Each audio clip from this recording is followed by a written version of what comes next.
जय हिंद। आज हम बात करेंगे एक ऐसे फर्जी आईपीएस अधिकारी की जिसने हर जगह समाज से लेकर दोस्ती रिश्तेदारी में अपने रुतबे का इस्तेमाल किया। इसके अलावा उसने शादी जैसे एक पवित्र बंधन में बंधने के लिए भी अपने रुतबे का इस्तेमाल किया। अपने ससुराल वालों पर पहले प्रभाव डाला, उसके बाद कथित तौर पर रिपोर्टेड फैक्ट्स के मुताबिक बड़ी संख्या में दहेज लिया और उसके बाद अपनी पत्नी को घर से निकाल दिया। फिर इसके बाद जब पुलिस की जांच हुई, जो सच निकलकर सामने आया उसने सबको हैरान परेशान कर दिया।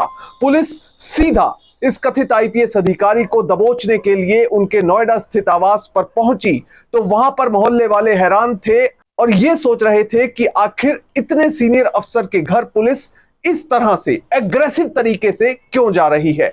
इसके बाद जो सच निकलकर सामने आया उसने सबको हैरान परेशान कर दिया। इस केस के बारे में मैं आपको जानकारी दूंगा, पर सबसे पहले आपसे अपील कि आप लाखों की संख्या में हमारे वीडियोस को देख रहे हैं पर चैनल सब्सक्राइब नहीं कर रहे, इसलिए अगर YouTube पर देख रहे हैं तो फौरन चैनल को सब्सक्राइब कीजिए, बेल नोटिफिकेशन ऑन कीजिए, कॉमेंट कीजिए और साथ में वीडियो को ज्यादा से ज्यादा शेयर कीजिए।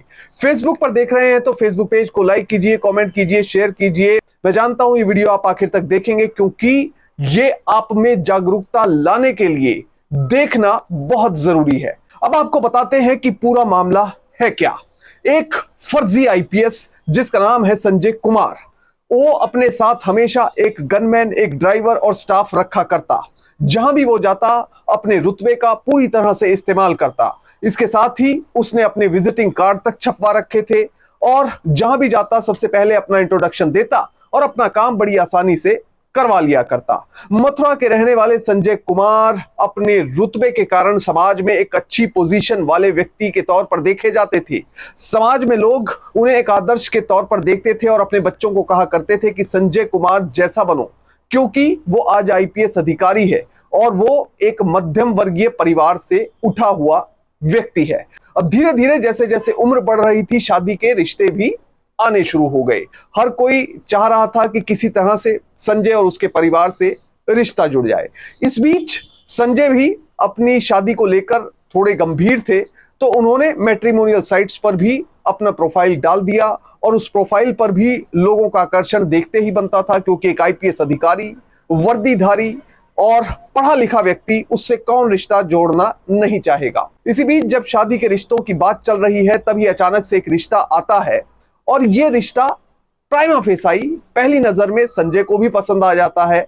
वहीं दूसरी ओर जिस लड़की का रिश्ता आता है जिसका नाम कल्पना होता है, उसे भी ये रिश्ता पसंद आ जाता है। अब दोनों एक दूसरे को देखकर पसंद कर लेते हैं। उसके बाद दोनों के फोन नंबर एक्सचेंज करवाए जाते हैं, दोनों एक दूसरे से बात करते हैं, विचार उनके मिल जाते हैं और काफी समय तक चैटिंग और बातें चलती रही। इन दोनों को लगा कि शायद हम एक दूसरे के साथ कंपेटिबल हैं और शादी के लिए आगे बढ़ सकते हैं। लड़की के पिता और परिवार को काफी खुशी थी कि उनकी बेटी का रिश्ता एक आईपीएस अधिकारी के परिवार में जुड़ने जा रहा है। अब इसी के बीच शादी पक्की होने से पहले संजय कुमार अपने कुछ क्रेडेंशियल्स अपने होने वाले ससुर के साथ शेयर करता है। सबसे पहले वो अपना आइडेंटिटी कार्ड अपने ससुर को दिखाता है। इसके साथ ही अपनी नौकरी से जुड़ा अपॉइंटमेंट लेटर भी इस परिवार को वो दिखाता है और परिवार पहले से ही संजय से काफी इंप्रेस था। पर आई कार्ड और उसके डॉक्यूमेंट देखने के बाद अब बात और ज्यादा पक्की हो गई थी। अब दोनों के बीच में रिश्ता तय हो चुका है और शादी की तारीख भी पक्की हो गई है। इस बीच कुछ लोगों ने कथित तौर पर इस परिवार पर दहेज के लिए दबाव बनाना शुरू किया। श्रीनिवास के परिवार पर दबाव था कि एक आईपीएस अधिकारी के यहां आपका रिश्ता जुड़ने जा रहा है, इसलिए धूमधाम से शादी होनी चाहिए। कुल मिलाकर रिपोर्टेड फैक्ट्स के मुताबिक श्रीनिवास ने अपनी बेटी की शादी के दौरान धूमधाम से शादी की, खूब पैसा लगाया, तकरीबन 40 लाख रुपए परिवार को दिए, एक लग्जरी गाड़ी दी और साथ में 350 ग्राम सोना वो भी दिया। पिता और कुल मिलाकर लड़की का पूरा परिवार काफी खुश था कि कल्पना की अच्छी जगह शादी हो गई है, अब उन्हें टेंशन लेने की तो कम से कम कोई जरूरत नहीं है। पर धीरे धीरे जैसे जैसे समय बीतता गया, रिपोर्टेड फैक्ट्स के मुताबिक इस आईपीएस अधिकारी के परिवार का व्यवहार लड़की के प्रति बदलता चला गया। इस फर्जी आईपीएस अधिकारी के परिवार ने उससे अब अजीब तरीके से बात करनी शुरू कर दी थी।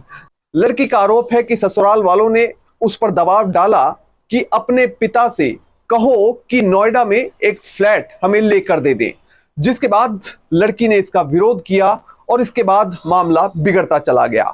बात इस हद तक पहुंच गई कि लड़की को परिवार द्वारा घर से निकाल दिया गया। अब इस बीच जो लड़की थी, जो कल्पना थी, उसके परिवार को यह पता था कि जो लड़के का परिवार है वो मथुरा का रहने वाला है, जॉब वो नोएडा में यानी गौतम बुद्ध नगर में करता है, वो एक आईपीएस अधिकारी है। ये 2-3 बातें उन्हें पता थी। और अचानक से एक दिन लड़की के पिता श्रीनिवास प्रोग्राम बनाते हैं संजय से मिलने का। वो नोएडा जाते हैं और नोएडा जाने से पहले संजय को फोन कर देते हैं। अब संजय फोन का जवाब अचानक से कुछ दे नहीं पाता। इसके बाद वो कह देता है ठीक है आप आ जाइए नोएडा। अब जब लड़की के पिता नोएडा पहुंचते हैं तो वो उनकी बातों का जवाब ठीक से नहीं दे पा रहा था। वो कहता है कोई बात नहीं, आप मेरी जगह ना आइए, बल्कि मैं ही आपसे मिलने के लिए आ जाता हूं। कुल मिलाकर यह हुआ कि लड़की के पिता श्रीनिवास देखना चाहते थे कि आखिर मेरा जो दामाद है वो कहां पर काम करता है। और असल में हुआ ये कि जो दामाद संजय है वो खुद अपने ससुर से मिलने आए। अपने दामाद के इस व्यवहार को देखकर श्रीनिवास भी काफी हैरान थे और उन्हें काफी हद तक शक भी हुआ कि आखिर उनका दामाद ऐसे बिहेव क्यों कर रहा है। अब वहीं रिपोर्टेड फैक्ट्स के मुताबिक दूसरी ओर लड़की को घर में यानी ससुराल में परेशान किया जा रहा था, उसे घर से निकाला जा चुका था। इसके बाद जो लड़की का पिता है श्रीनिवास, वो इस कथित आईपीएस अधिकारी के अपने दामाद के मथुरा स्थित आवास पर पहुंचता है। वहां पर अपनी बेटी के ससुर और सास से बात करता है। श्रीनिवास का आरोप है कि जब वो अपनी लड़की के ससुर रणवीर और सास शिव कुमारी से बातचीत करने गया तो उसके साथ अच्छे तरीके से वो पेश नहीं आए। गुस्से में उन्होंने जवाब दिए और इसके साथ ही उन्हें धमकी भी दे डाली। बात यहां तक पहुंच गई कि ससुर ने राइफल से फायर भी कर दिए, जिसके बाद मामले को गर्माता हुआ देखकर श्रीनिवास वहां से निकलकर चले गए। अब इस बीच लड़की के पिता का माथा ठनक चुका था। उन्होंने पता करवाने की सोची कि आखिर मेरा दामाद कहां पर पोस्टेड है। पर इस बीच हुआ ये कि जैसे जैसे वो सच का पता लगाने के लिए आगे बढ़ते चले गए तो वो सच निकलकर सामने आया, जिसकी वजह से उनके पैरों तले जमीन निकल गई। दरअसल हुआ ये कि श्रीनिवास को पता चला कि जिस व्यक्ति से उन्होंने अपने बेटी की शादी की है और जिस व्यक्ति को वो अभी तक आईपीएस अधिकारी समझ रहे थे, वो दरअसल एक आईपीएस अधिकारी नहीं बल्कि एक फर्जी आईपीएस है। दूसरी बात, वो व्यक्ति नोएडा में कोई जॉब नहीं कर रहा, बल्कि वो एक लड़की के साथ लिव इन रिलेशनशिप में एक फ्लैट में रह रहा है।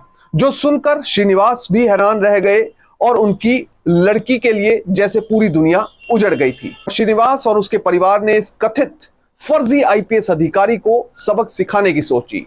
वो सीधा पहुंचे पुलिस के पास कंप्लेंट करने के लिए। उन्होंने एतमादौला थाने में संजय कुमार, जो कि उनका दामाद था और एक फर्जी आईपीएस अधिकारी था, उसके पिता रणवीर सिंह, उसकी माता शिव कुमारी, सभी के खिलाफ मुकदमा कायम करवा दिया। अब मुकदमा दर्ज होने के बाद संजय ने कथित तौर पर असल खेल शुरू किया। संजय ने जो भी व्यक्ति, जो जांच अधिकारी था, जो दारोगा था, उससे मिलने की कोशिश करी और उसके बाद उसे कहा कि इस मामले में अपनी फाइनल रिपोर्ट लगा दो और ये फाइनल रिपोर्ट मेरे फेवर में लगा दो। इस बात का पता श्रीनिवास को लगा। श्रीनिवास ने इस बात की शिकायत सीधा एसएसपी से जाकर की। उन्हें पूरा मामला समझाया कि किस तरह से संजय नाम के इस व्यक्ति ने उन्हें और उनके परिवार को अपने जाल में फंसाया, किस तरह से उनकी बेटी से शादी की, ये बताकर कि वो एक आईपीएस अधिकारी है। बाद में पता चला कि वो एक आईपीएस अधिकारी नहीं बल्कि एक फर्जी व्यक्ति है जो कि शुरू से ही उनको धोखा दे रहा था। एसएसपी को जैसे ही ये बात पता चली, उन्होंने सबसे पहले जो दारोगा इस मामले की जांच कर रहा था उसके खिलाफ एक इंटरनल इंक्वायरी बैठाई। इंटरनल इंक्वायरी में कथित तौर पर यह बात निकलकर सामने आई कि दारोगा की गलती है और उसने संजय कुमार नाम के इस फर्जी आईपीएस अधिकारी के कहने पर फाइनल रिपोर्ट बनाने की कोशिश भी की है। जिसके बाद एसएसपी ने तुरंत इस मामले को दूसरे थाने में ट्रांसफर किया और इसके साथ ही सत्येंद्र नाम के दारोगा की संलिप्तता पाए जाने पर उसे सस्पेंड कर दिया गया। अब इस मामले की जांच पहुंच चुकी थी मंटोला पुलिस थाने में। वहां की पुलिस द्वारा बहुत ही गंभीरता पूर्वक इस मामले की जांच की गई। सबसे पहले संजय नाम के इस कथित आईपीएस अधिकारी की मोबाइल लोकेशन ट्रैक की गई। इसके बाद पुलिस कि एक टीम बनाई गई जो कि सीधा नोएडा की सोसाइटी में एंटर होती है।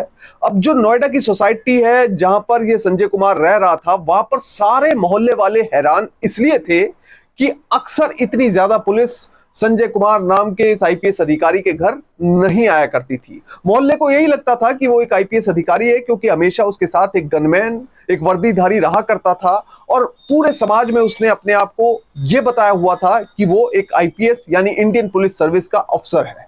अब पहली बात जो लोगों के मन में आई वो ये थी कि शायद ये आईपीएस अधिकारी कहीं रेड मारने जा रहे हैं, इसलिए इतनी बड़ी संख्या में पुलिस को बुलाया गया है, या फिर कोई जरूरी काम हो सकता है जिस वजह से इन्होंने बड़ी संख्या में पुलिस बुलाई है और उस काम को करने के लिए ये जा रहे हैं।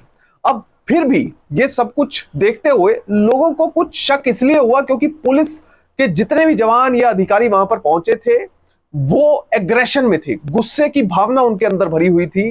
तो उन्होंने पुलिस वालों से जब पूछा कि आखिर क्या बात है, पुलिस ने जो बताया वो सुनकर मोहल्ले के लोग भी हैरान परेशान थे। हर कोई एक दूसरे से यही बात कर रहा था कि उन्हें यकीन नहीं आ रहा कि ये सच है।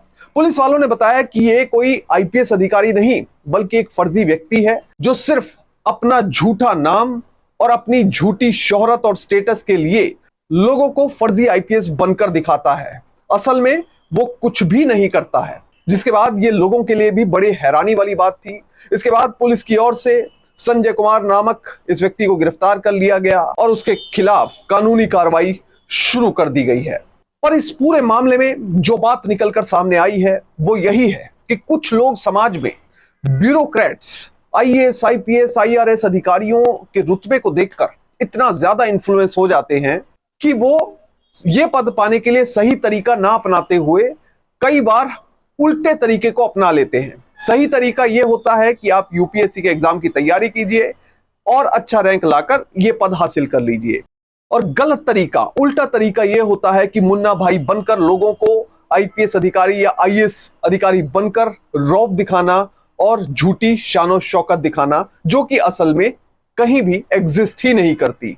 इसलिए अगर कोई भी व्यक्ति ऐसा करता है तो वो कानून का गुनहगार है और एक दिन कानून उसे सजा जरूर देगा।